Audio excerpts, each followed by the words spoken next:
Welcome back. Today's topic is about how to stop thieves from stealing your joy. Now remember, like, share, subscribe. Hit the notification bell to receive all my content.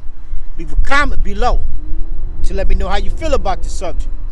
Your response is highly appreciated. Now, what is it to steal? To take another person's property without permission or legal rights, without intending to return it. In life, we all have a choice on how we want to feel and live our lives. And for most of us, we choose to live our lives with peace and joy in our life. Oh, but for some of us, we choose to live our lives and take out our emotions on the world in a negative way. So I have prepared for you 3 ways to stop thieves from stealing your joy. Point 1, don't let nobody's anger make you feel bad. In life, a lot of people would be angry at you. And most of the time, it'll be for no reasons at all. Or it'll be for reasons that has nothing to do with you. Now, it's easy to feel down when somebody has taken their anger out on you.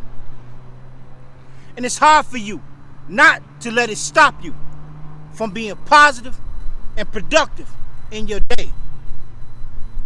But nonetheless, you have an option not to let somebody's anger bother you, especially if you haven't intentionally said or did anything wrong. So it's best to just go on about your day in a positive and productive way. Now, most of the time, people lash out with anger because they need someone to take their situations out on.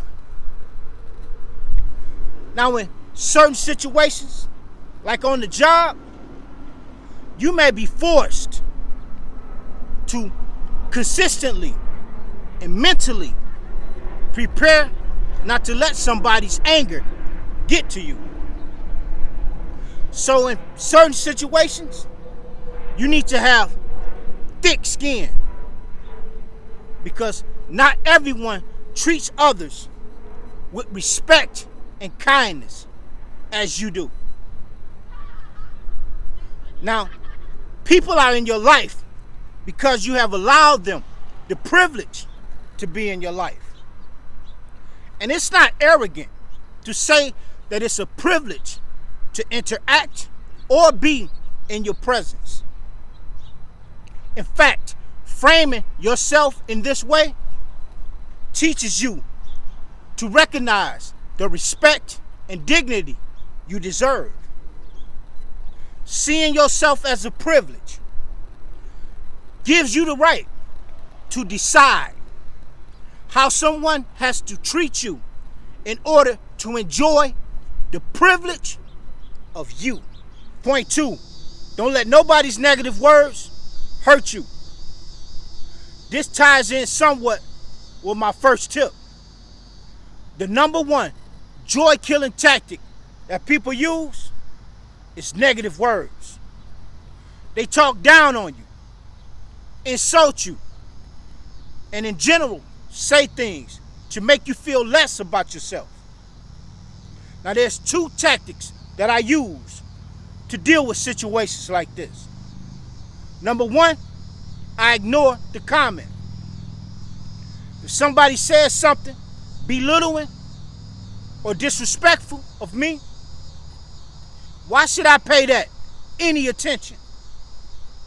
Now, I know some people have a mindset of fighting back and telling people off. But me, myself, like the old saying goes, why dignify that with a response? People used to say things about me all the time in high school. And I either smiled, laughed, or went on about my day. As long as you ain't put your hands on me, then your words don't bother me. Now this brings me to my second tactic on dealing with people and their negative words. I remind myself of who I am. I know that I'm an intelligent person. I know that I'm a hard-working person. And in general, I know that I am a good person. I might not be perfect. I might not be my best at all times. But most of the time, I am a pretty good person on the way I live and conduct my life. Now, no one person truly knows you the way you know yourself. And what someone may truly think they know about you is only what they've seen or heard about you. Only you can give an experienced vantage point of yourself to conclude yourself in a positive and constructive way. Now, it's fine for somebody to give constructive criticism of you to make you feel better. That's fine.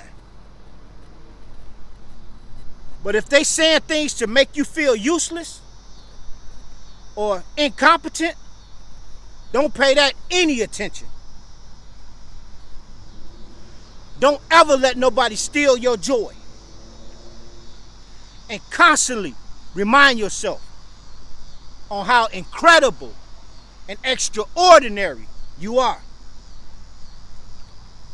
And this will help you to ignore somebody when they say negative words to you, to not take this to heart. Point 3, don't let nobody steal your joy. If it ain't anger or negative words, sometimes you have to deal with people who are depressed or down in life.